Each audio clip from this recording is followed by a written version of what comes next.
तो दोस्तों आज हम पढ़ने वाले सिविक्स क्लास 9th का चैप्टर नंबर 1 जिसका नाम है what is democracy and why democracy. तो दोस्तों नाम से ही थोड़ा वो समझ में आ रहा होगा कि यार किस चैप्टर में हम क्या क्या पढ़ने वाले हैं। तो पहले तो हम पढ़ेंगे कि डेमोक्रेसी क्या होती है, उसके बाद हम पढ़ेंगे कि आखिर डेमोक्रेसी हमारे लिए क्यों जरूरी है। तो चलिए स्टार्ट करते हैं।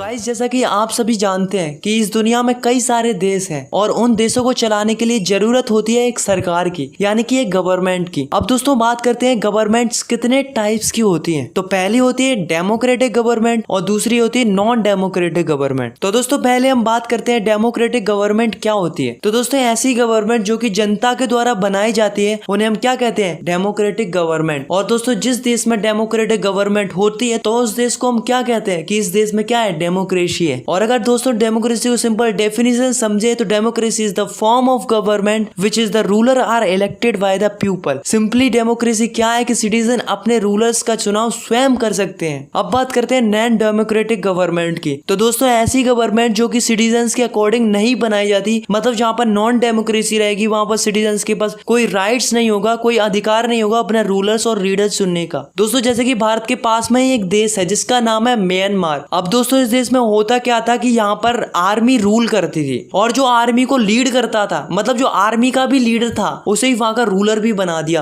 किस कंट्री का? म्यांमार का। अब दोस्तों ऐसा तो हुआ नहीं होगा कि सिटीजन्स ने इनको वोट दिया हो, तो इसका मतलब क्या हुआ कि यहाँ पर डेमोक्रेसी हुई कि नहीं हुई? नहीं हुई। सिमिलरली एक और कंट्री है जिसका नाम है चिली। अब चिली में क्या होता है कि इसमें भी एक डिक्टेटर था जिसका नाम था बिनोजी। तो दोस्तों इसको भी लोगों ने इलेक्ट नहीं किया था। तो दोस्तों ये किसका एग्जाम्पल हुआ? ये भी नॉन डेमोक्रेटिक गवर्नमेंट का एग्जाम्पल हुआ। दोस्तों आपने कई बार ऐसी स्टोरीज तो जरूर सुनी होगी जिसमें एक राजा होता था, जब राजा बूढ़ा हो जाता था या फिर राजा की डेथ हो जाती थी तब जो राजा का प्रिंस होता था उसे ही वहां का राजा बना दिया जाता था। और दोस्तों इस सिस्टम को क्या बोलते हैं? Monarchy system. और दोस्तों यही सिस्टम सऊदी अरेबिया के अंदर भी अपनाया जाता है। अब सऊदी अरेबिया में होता क्या है कि सऊदी अरेबिया में किंग रूल करते हैं। अब जब किंग रूल करते हैं तो इसका मतलब ये तो नहीं है कि उनको सिटीजन्स ने वोट देकर किंग बनाया हो। तो दोस्तों ऐसा नहीं है, बल्कि वो तो इसलिए रूल करते हैं क्योंकि उन्होंने एक रॉयल फैमिली में जन्म लिया है। तो क्या ये मोनार्ची सिस्टम डेमोक्रेटिक है? नहीं है, क्योंकि यहाँ पर किसी के पास कोई ऑप्शन ही नहीं है अपना रूलर चुनने का। सो गाइस डेमोक्रेसी क्या होती है? जिसमें लोग अपने लीडर्स का स्वयं चुनाव कर सकते हैं। और नॉन डेमोक्रेसी क्या होती है? जिसमें किसी के पास कोई राइट नहीं होता अपना रूलर चुनने का। अब दोस्तों कई बार ऐसा होता है कि समझ में नहीं आता कि यार ये कंट्री डेमोक्रेटिक है कि नॉन डेमोक्रेटिक है। तो इसे जानने के लिए हमें बहुत ही केयरफुली देखना होता है कि ये कंट्री और ये गवर्नमेंट डेमोक्रेटिक है कि नॉन डेमोक्रेटिक है। तो इसे समझने के लिए हमें जानने पड़ेंगे फीचर्स ऑफ डेमोक्रेसी। तो फीचर्स ऑफ डेमोक्रेसी को समझने के लिए पाकिस्तान के एग्जांपल से शुरुआत करते हैं। दोस्तों ये बात है अक्टूबर 1919 की। अब हुआ क्या था कि जो पाकिस्तान की मिलिट्री थी वो पाकिस्तान के प्राइम मिनिस्टर के अगेंस्ट खड़ी हो गई। नवाब शरीफ जो कि प्राइम मिनिस्टर थे पाकिस्तान के, उनको पाकिस्तान की मिलिट्री ने फोर्सफुली हटा दिया और जो वहां की मिलिट्री थी वो वहां पर रूल करने लगी। अब दोस्तों हुआ कुछ ऐसा कि जो मिलिट्री को लीड कर रहे थे परवेज मुशर्रफ, उन्होंने अपने आप को वहां का चीफ एग्जीक्यूटिव घोषित कर दिया। अब बाद में उन्होंने अपना डेजिग्नेशन चेंज करके उन्होंने अपने आप को प्रेसिडेंट डिक्लेयर कर दिया। दोस्तों अब क्या हुआ कि 2002 में उन्होंने एक रेफरेंडम किया। तो दोस्तों रेफरेंडम क्या होता है कि रेफरेंडम वो होता है जैसे कि किसी भी पॉलिटिकल क्वेश्चन पर सिटीजन से उसका आंसर पूछा जाता है और फिर जो भी वहां के सिटीजन्स का आंसर होता है वही गवर्नमेंट को मानना पड़ता है। तो दोस्तों 2002 में रेफरेंडम का क्वेश्चन ये था कि परवेज मुशर्रफ को और 5 सालों के लिए प्रेसिडेंट बनाना चाहिए या नहीं। तो दोस्तों जो रेफरेंडम का जो रिजल्ट आया वो ये आया कि परवेज मुशर्रफ को 5 साल के लिए और प्रेसिडेंट बनाना चाहिए। अब दोस्तों हुआ कुछ ऐसा कि कुछ लोगों को जैसे कि पाकिस्तान की media, human right activist, democratic activist को ये लगने लगा कि ये जो रेफरेंडम हुआ है वो लीगल तरीके से नहीं हुआ है, मतलब कुछ ना कुछ गड़बड़ तो जरूर की गई है। दोस्तों जब परवेज मुशर्रफ को इस बात का पता चला तो उन्होंने अगस्त 2002 में लीगल फ्रेमवर्क इशू कर दिया जिससे उसने पाकिस्तान के कॉन्स्टिट्यूशन को ही चेंज कर दिया। अब दोस्तों इस ऑर्डर के अकॉर्डिंग प्रेसिडेंट्स के पास पावर थी कि वो national assembly and state assembly को डिसमिस कर सकता था। और दोस्तों जो national assembly and state assembly के जो सिविलियंस कैबिनेट थे उनके काम को कौन कंट्रोल करती थी? National security council. यानी कि अपन दूसरे शब्दों में कह सकते हैं कि जो पाकिस्तान की मिलिट्री थी वही इन कैबिनेट के लीडर्स को कंट्रोल करती थी। अब दोस्तों पाकिस्तान में चल क्या रहा था कि जो पाकिस्तान के लोग थे वो नेशनल असेंबली और स्टेट असेंबली में वोट तो करते थे और जो जीतता था वो किन के कंट्रोल में आता था? मिलिट्री के कंट्रोल में। और मैंने अभी बताया पाकिस्तान की पूरी मिलिट्री किसके कंट्रोल में आती थी? परवेज मुशर्रफ के कंट्रोल में। अब दोस्तों ऐसा नहीं है कि नेशनल असेंबली और स्टेट असेंबली के पास बिल्कुल भी पावर नहीं थी, बल्कि थोड़ी बहुत पावर तो थी, मगर रियल पावर किसके पास थी? परवेज मुशर्रफ के पास थी। तो दोस्तों डेमोक्रेसी का फर्स्ट फीचर हमसे क्या कहता है कि डेमोक्रेसी के अंदर असली पावर उसके पास होनी चाहिए जिसे जनता के द्वारा चुना गया हो। और इधर पाकिस्तान में क्या हो रहा था कि लोग स्टेट असेंबली और नेशनल असेंबली में वोट तो डाल रहे थे, पर असली पावर किसके पास थी? परवेज मुशर्रफ के पास थी। So the first feature of democracy is in a democracy the final decision making power must the rest with those elected by the people. अब दोस्तों बात करते हैं चाइना की। तो दोस्तों चाइना में हर 5 साल में पार्लियामेंट के लिए इलेक्शन होते हैं और दोस्तों उनकी पार्लियामेंट को क्या बोला जाता है? National people Congress. अब दोस्तों खास बात ये थी कि जो चाइना का जो प्रेसिडेंट बनता था उसे पार्लियामेंट के द्वारा ही सिलेक्ट किया जाता था। अब दोस्तों यहाँ तक तो ठीक था कि लोगों के द्वारा वोट डाले जाते थे और करीब 3000 कैंडिडेट्स में से किसी एक को पार्लियामेंट के अकॉर्डिंग प्रेसिडेंट बना दिया जाता था। बट गाइस प्रॉब्लम तो ये थी कि जो पार्लियामेंट के अंदर मेन एक ही पार्टी थी वो थी चाइनीज कम्युनिस्ट पार्टी। और भी पार्टीज थी मगर वो स्मॉल पार्टीज थी। और गाइस जिस किसी को भी पार्लियामेंट्स के इलेक्शन में पार्ट लेना होता था तो उसे चाइनीज कम्युनिस्ट पार्टी का अप्रूवल लेना होता था। तो दोस्तों खास बात तो ये है कि जो भी सरकार बनती थी चाइना की वो हमेशा एक ही पार्टी की बनती थी, वो थी चाइनीज कम्युनिस्ट पार्टी। अब आप खुद ही सोचो अगर एक ही पार्टी की सरकार हमेशा बनेगी तो क्या होगा? छोटी पार्टीज और नई पार्टीज को चांस नहीं मिलेगा और ना ही कैंडिडेट्स के पास चॉइस होगी और ना ही सिटीजन्स के पास। अब आप एक और एग्जांपल को देखो जिससे आपको बिल्कुल क्लियर हो जाएगा कि डेमोक्रेसी का सेकंड फीचर क्या है। तो दोस्तों ये एग्जांपल है मैक्सिको का। तो दोस्तों मैक्सिको में होता क्या था कि वहां पे हर 6 साल में प्रेसिडेंट के लिए इलेक्शन होते थे और दोस्तों वहां पर कभी भी मिलिट्री ने और डिक्टेटर ने रूल नहीं किया था। वहां पर इलेक्शन होते और जो जीतता उसे वहां का प्रेसिडेंट बना दिया जाता था। मगर दोस्तों हैरानी की बात तो ये थी कि 1930 से जब से मैक्सिको आजाद हुआ था तब से 2000 तक इलेक्शन एक ही पार्टी ने जीते हैं जिसका नाम था PRI यानी कि इंस्टीट्यूशनल रिवोल्यूशनरी पार्टी। और भाई जब एक ही पार्टी सारे इलेक्शन जीतेगी तो इस डर के कारण कुछ पार्टी तो इलेक्शन लड़ती भी नहीं थी और जो लड़ती थी वो कभी जीत नहीं पाती थी। अब दोस्तों आखिर ऐसा क्यों हो रहा था? तो दोस्तों ऐसा इसलिए हो रहा था क्योंकि जो PRI जो पार्टी थी वो जीतने के लिए किसी भी हद तक चली जाती थी और कई सारे डर्टी ट्रिक्स का इस्तेमाल करती थी इलेक्शन को जीतने के लिए। जैसे कि जो भी गवर्नमेंट ऑफिसर्स होते उनको अपनी पार्टीज की मीटिंग्स में बुलाती थी और जो भी गवर्नमेंट स्कूल के टीचर्स होते थे उनको जबरदस्ती फोर्स किया जाता था जिससे टीचर्स बच्चों के पेरेंट्स को PRI में वोट डालने के लिए इंकरेज करें। और दोस्तों PRI जो पार्टी थी वो काफी ज्यादा पैसा भी स्पेंड करती थी अपने कैंडिडेट्स के एडवर्टाइजमेंट्स के लिए, जिससे क्या होता था जितनी भी न्यूज और मीडिया होती थी वो केवल PRI की अच्छी अच्छी बातें ही टेलीकास्ट करती थी और बाकी पार्टीज को इग्नोर किया जाता था। और तो और दोस्तों कई बार तो ऐसा होता था कि लास्ट मिनट में आकर जो अपोजिशन पार्टीज के पोलिंग बूथ होते थे उन्हें एक जगह से दूसरी जगह शिफ्ट कर दिया जाता था, जिससे क्या होता था कि वोट डालने में सिटीजन को काफी ज्यादा दिक्कत फेस करनी पड़ती थी। अब भाई इन सब कंडीशंस को देखने के बाद आप समझ गए होंगे कि भाई अपोजिशन पार्टीज के पास तो कोई चांस ही नहीं था जीतने का। तो भाई देख रहे हो क्या हालत थी। तो दोस्तों आपने पहले एग्जाम्पल में देखा कि चाइना के लोगों के पास चॉइस नहीं थी क्योंकि वहां पर एक ही पार्टी थी जो की थी चाइनीज कम्युनिस्ट पार्टी। और दोस्तों यही एक पार्टी थी जो की कैंडिडेट्स को अप्रूव भी करती थी। और दूसरे एग्जांपल में आपने देखा कि मैक्सिको के पास कई सारी पार्टीज की चॉइस तो थी मगर सिटीजन्स अपनी पसंद की पार्टीज को चूज नहीं कर पा रहे थे क्योंकि जो PRI थी वो पैसों की दम पर और पावर के बेसिस पर कई सारी डर्टी ट्रिक्स का इस्तेमाल करके इलेक्शन को जीतती थी। तो गाइज आप खुद ही बताओ कि जो ये इलेक्शन हुआ है क्या वो फेयर तरीके से हुआ है? नहीं ना। अगर होते तो शायद बाकी पार्टीज भी इलेक्शन को जीत सकती थी। तो दोस्तों इन दोनों एग्जाम्पल से हमें डेमोक्रेसी का सेकंड फीचर मिलता है जो कि है a democracy must be based on a free and fair election where those are currently in a power have a fair chance of losing। मतलब ये दोस्तों हम अपनी कंट्री को डेमोक्रेटिक तभी कह सकते हैं जब हमारे इलेक्शन फ्री एंड फेयर हो। मतलब अगर सिंपल शब्दों में कहें तो इलेक्शन फ्री होने चाहिए और हॉनेस्टली होने चाहिए जिसमें हारने और जीतने की प्रोबेबिलिटी बराबर होनी चाहिए। ऐसा नहीं होना चाहिए कि एक ही पार्टी मिसलीड करके हमेशा जीतती रहे और दूसरी पार्टीज को मौका ही ना मिले। सो इलेक्शन फ्री एंड फेयर होने चाहिए। तो दोस्तों आप समझते हैं थर्ड फीचर ऑफ डेमोक्रेसी। तो दोस्तों इसे समझाने के लिए मैं आपको कुछ कंट्रीज के एग्जांपल देता हूं। तो दोस्तों उस कंट्री का नाम है सऊदी अरेबिया जिसे आप अच्छे से जानते हैं। अब दोस्तों इस कंट्री में होता क्या था कि 2015 से पहले सऊदी अरेबिया की किसी भी वुमेन को वोट डालने का अधिकार ही नहीं था। ऐसे ही एक और कंट्री और है जिसका नाम है एस्टोनिया। तो एस्टोनिया में क्या होता है कि एस्टोनिया में सिटीजन्स रूल ऐसे बनाए गए हैं कि जो रशियन माइनॉरिटी है उसे डिफिकल्टी फेस करनी पड़ती थी वोट डालने में। दोस्तों ऐसे ही एक और कंट्री है जिसका नाम है फिजी। फिजी में ऐसा इलेक्टोरल सिस्टम है कि वहाँ के जो इंडिजिनियस इंडिजीनियस फीजी है उनकी जो वोट वैल्यू होगी वो इंडियन फीजी के कंपैरिजन में काफी ज्यादा होगी। जैसे कि एग्जांपल के तौर पे आप मान लो कि दो कैंडिडेट है, पहला है राम और दूसरा है श्याम। अब मान लो राम को मिले हैं 2000 वोट और दूसरी ओर श्याम को मिले हैं 2001 वोट। अब आपके हिसाब से किसको जीतना चाहिए? श्याम को। लेकिन जीतता कौन है? राम, क्योंकि उसे जो वोट मिले थे वो इंडिजीनियस फीजी के मिले थे। और मैंने अभी अभी बताया कि जो इंडिजीनियस फीजी की जो वोट वैल्यू है वो इंडियन फीजी के कंपैरिजन में काफी ज्यादा है। तो गाइस आप ही बताओ कि ये गलत है कि नहीं है? गलत है। तो दोस्तों यहाँ से हमें थर्ड फीचर ऑफ डेमोक्रेसी मिलता है जो कि है in a democracy each adult citizen must have a one vote and each vote must have one value. मतलब डेमोक्रेसी के अंदर एवरी अडल्ट सिटीजन के पास अपना एक वोट है और उस वोट की एक वैल्यू है। ऐसा नहीं है कि कोई रिचेस्ट पर्सन की वोट की वैल्यू पुअर पर्सन के वोट की वैल्यू से ज्यादा हो। इंसान चाहे अमीर हो या गरीब हो और चाहे मेल हो या फीमेल हो, उनके वोट की वैल्यू इक्वल रहेगी और सारे सिटीजन्स को राइट होना चाहिए इक्वली वोट डालने का। तो गाइस अब बढ़ते हैं डेमोक्रेसी के लास्ट फीचर की ओर जो कि फोर्थ फीचर ऑफ डेमोक्रेसी। तो दोस्तों इसे समझने के लिए हमें जिम्बाब्वे कंट्री की कहानी सुननी पड़ेगी। तो चलिए दोस्तों जानते हैं आखिर ऐसा क्या हुआ जिम्बाब्वे में। तो दोस्तों जो जिम्बाब्वे था वो ब्रिटेन की कॉलोनी थी और जो जिम्बाब्वे के लोग थे उनके ऊपर व्हाइट माइनॉरिटी रूल करती थी। मतलब जो ब्रिटेन के जो गोरे लोग थे वो जिम्बाब्वे के सिटीजन्स पर रूल करते थे। दोस्तों 1980 एक ऐसी ईयर थी जब जिम्बाब्वे को इन व्हाइट माइनॉरिटी से आजादी मिली थी। मतलब 1980 को जिम्बाब्वे इंडिपेंडेंट हो चुका था। और दोस्तों जब से देश आजाद हुआ है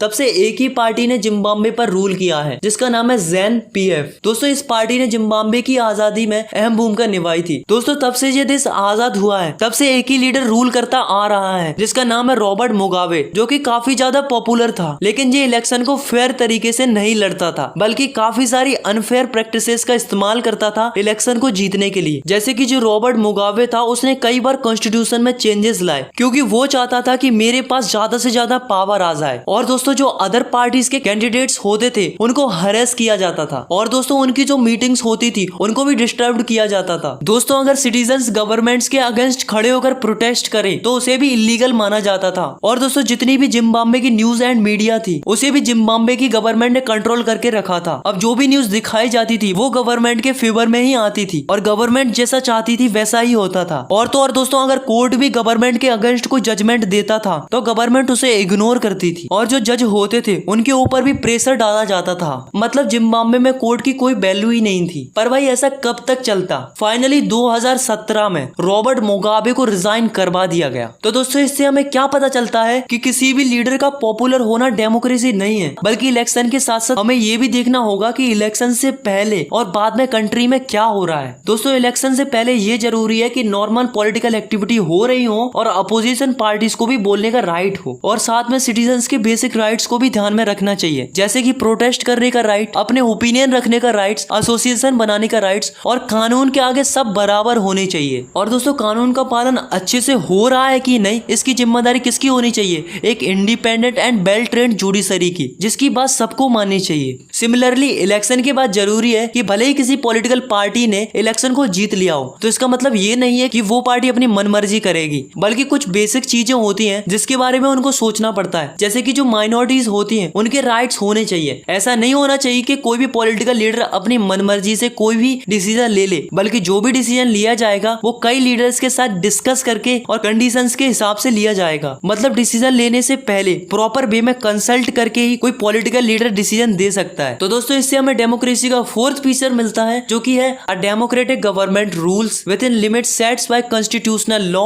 एंड सिटीजन्स राइट्स। यानी कि गवर्नमेंट को अपने मन से नहीं बल्कि जो कॉन्स्टिट्यूशन लॉ होते हैं और जो सिटीजन्स के राइट्स होते हैं इनको ध्यान में रख के डिसीजन लेने चाहिए। तो दोस्तों अभी तक अपन ने इस चैप्टर से क्या पढ़ा कि डेमोक्रेसी क्या है और साथ में हमने डेमोक्रेसी के 4 फीचर्स को भी देखा। तो दोस्तों इन सब को देखने के बाद आपको ये लगने लगा होगा कि डेमोक्रेसी तो बेस्ट फॉर्म ऑफ गवर्नमेंट है, तो इसका मतलब तो सबको डेमोक्रेटिक गवर्नमेंट ही बनानी चाहिए। आपका कहना सही है, लेकिन हर एक अच्छी चीज पूरी तरीके से अच्छी नहीं होती है, कुछ ना कुछ कमियां तो जरूर होती है। ठीक उसी प्रकार से डेमोक्रेसी के अंदर भी कुछ कमियां हैं। तो चलिए जानते हैं कि ऐसे कौन कौन से डीमेरिट्स हैं डेमोक्रेसी के। So the next topic is arguments against democracy. तो दोस्तों पहला डीमेरिट तो यही है कि जो हमारे लीडर्स होते हैं वो हर समय बदलते रहते हैं। अब बदलने से क्या लॉस होता है कि जो गवर्नमेंट की स्टेबिलिटी होती है उस पर काफी ज्यादा फर्क पड़ता है और साथ में अनस्टेबिलिटी भी बनी रहती है। और अनस्टेबिलिटी के कारण जो बड़े बड़े डिसीजंस होते हैं उन्हें लेने में गवर्नमेंट को दिक्कत फेस करनी पड़ती है। दूसरा डीमेरिट ये है कि आप तो जानते ही हैं कि डेमोक्रेसी में कई सारी पार्टीज होती हैं और दोस्तों इलेक्शन को जीतने के लिए पार्टीज के बीच में कंपटीशन एंड पावर प्ले होता रहता है, जिससे आम सिटीजन को काफी ज्यादा डिस्टर्बेंस होता है। थर्ड डीमेरिट ये है कि डेमोक्रेसी में कोई भी डिसीजन लेने से पहले कई लोगों के साथ कंसल्ट करना पड़ता है, जिसकी वजह से कोई भी काम को करने में डिले हो जाता है। अब बात करते हैं फोर्थ डिसएडवांटेज की। तो जो लीडर इलेक्ट होकर आए होते हैं और उन्हें आपके बारे में और आपके इंटरेस्ट के बारे में बिल्कुल भी एक्सपीरियंस नहीं होता है, जिसकी वजह से बहुत से गलत डिसीजन भी ले लिए जाते हैं जो कि सिटीजन के लिए काफी ज्यादा प्रॉब्लमेटिक साबित हो सकते हैं। दोस्तों जैसा कि हम सभी जानते हैं कि कंट्री में करप्शन तो होता ही है, लेकिन हम इसे खत्म नहीं कर सकते बल्कि कम जरूर कर सकते हैं। तो डेमोक्रेसी का फिफ्थ डिसएडवांटेज क्या है कि डेमोक्रेसी में कई सारी पार्टीज के बीच में कंपटीशन बना रहता है, जिसके कारण कई सारे लोग हैं और कैंडिडेट्स हैं और पार्टीज हैं वो जीतने के लिए करप्शन का इस्तेमाल करती हैं। और जो लास्ट डिसएडवांटेज बचता है वो है कि जो ऑर्डिनरी पीपल होते हैं उन्हें ज्यादा नॉलेज नहीं होती है डेमोक्रेसी की। उन्हें पता नहीं होता कि कौन सा लीडर हमारे लिए अच्छा होगा और कौन सा बुरा होगा। इस चक्कर में कुछ लोग गलत लीडर्स को चूज कर लेते हैं, जिस वजह से बाकी लोगों को भी लॉस होता है। दोस्तों कई सालों पहले ऐसा नहीं होता था। पहले क्या होता था, वोट डालने का अधिकार उन्हीं लोगों को होता था जो कि वेल एजुकेटेड होते थे और उनमें समझ होती थी कि कौन सा लीडर हमारे लिए सही है और अच्छा है। और दोस्तों प्रेजेंट टाइम में हमारी डेमोक्रेसी राइट टू इक्वालिटी को फॉलो करती है और करना भी चाहिए, क्योंकि वोट डालने का अधिकार सबको मिलना चाहिए। फिर भी ये हमारे लिए एक डिसएडवांटेज तो है ही। आई होप आपको ये डेमोक्रेसी के 6 डिसएडवांटेज या फिर अपन कह सकते हैं आर्ग्यूमेंट्स या फिर ये भी कह सकते हैं डीमेरिट समझ में आ गए होंगे। तो दोस्तों ऐसा नहीं है कि डेमोक्रेसी के पास कोई मैजिकल पावर है कि वो सारी कंट्री की प्रॉब्लम को सॉल्व कर सके। तो क्या फिर कोई और ऐसी गवर्नमेंट है जो कि डेमोक्रेसी से बेटर है, जो हम चूज कर सकते हैं अपनी कंट्री के लिए? तो चलिए देखते हैं क्या कोई ऐसी गवर्नमेंट है जो कि डेमोक्रेटिक गवर्नमेंट से भी अच्छी हो सकती है, और साथ में हम ये भी जानेंगे कि डेमोक्रेसी के होने से क्या क्या एडवांटेज मिलते हैं।